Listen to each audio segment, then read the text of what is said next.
what's up guys? Welcome sa aming vlog. I'm Steven Lameda, marketing professional at Toyota Global City. Kasama ko nga pala ngayon dito si Miss Joanna Lee, Hi guys. marketing professional din. Si Jennifer Tacorda, Hi. marketing professional din sila. So kagrupo ko sila, group 5 nga pala kami dito sa Toyota Global City. No? Bali ngayon, may mga onting katanungan lang ako para rin to sa mga kliyente natin. No? Mm-mm. Kasi kadalasan, katulad ng mga ads namin ngayon, no? Kung mapapansin niyo guys, may mga ads kami na ini-introduce namin yung mga units namin, zero down, low DP, 15% approval, 20% approval, no? Kadalasan ng mga clients, syempre, gusto nila kadalasan zero down or Yes. 15%, Mm-mm. no? So ngayon, ang tanong ko, kasi kadalasan mga nakikita ko mga questions dito ng client, so nag-a-apply kasi sila, let's say may nag-apply 15%, bakit kaya daw sila nade-decline kadalasan pagka ganon? Kasi in the first place, kaya sila na-decline for the 15% is may unsettled payment sila sa bangko or newly business yung kung businessman man sila, newly business yon or then kapag employed naman, possible, newly hired lang si client. So, isa yun na reason kung bakit nade-decline sila sa 15%. Ma'am Jen, ikaw.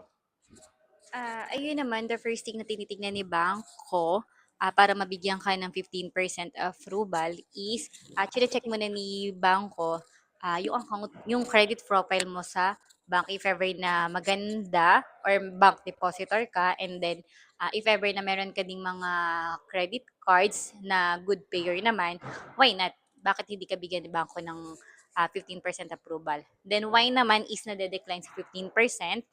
And then usually kasi, yung monthly amortization ng 15% is insufficient income siya para sa Hindi bracket salary nag-match. mo. Hindi siya match. Yes. Yun, parang hindi siya tugma sa salary mo para bigyan ka ni bangko ng 15% Exactly. fee. Yun. So, let's say, bigyan ko na lang kayo ng scenario dalawa, no? Mm-mm. Let's Okay. say, ako yung client nyo, no? Sabihin na nating, dito ako sa isang brand sa BGC nagtatrabaho bilang mga regular employees, ganun, na kumikita ako ng 45,000 kada buwan. Mm-mm. Ngayon, meron akong possible na kumigger. Let's Mm-mm. say, yung partner ko, yung asawa ko, no? 45,000 din kinikita niya kada buwan. Sa tingin nyo, kunyari mag-a-apply ako, let's say, for VIOS, kaya ko kayang ma-avail yung low DP na yun, or kahit possible man, kahit yung 20% na down payment. Kaya. Yes, kaya. Kasi kapag tinignan namin yung profile ng isang client, for example, si client, ako yung client, no? 2 years na ako sa company ko and ang salary ko is tama, 45,000 and my husband is ganun din siya and good credits naman kami sa bangko. Possible talaga ma-approve ako sa 15% or 20%. So, ayan guys, no? Tapos na yung interview natin. Sana marami kayong natutunan. Sana yung mga future clients namin, marami rin natutunan dito sa unang video namin. Don't worry guys, marami pa tayong susunod, marami pa tayong pag-uusapan, no? Meron pa tayong susunod, yung mga requirements naman, yun yung mga pag-uusapan natin. Kasi iba-iba yun guys eh. Merong requirements ng employee, merong requirements ng OFW, and meron din requirements ang businessmen. So ayun guys, maraming salamat sa time nyo.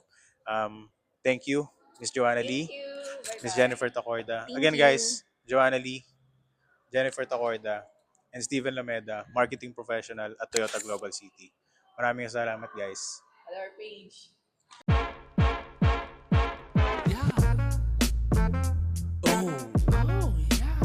Da-da-da-da-do.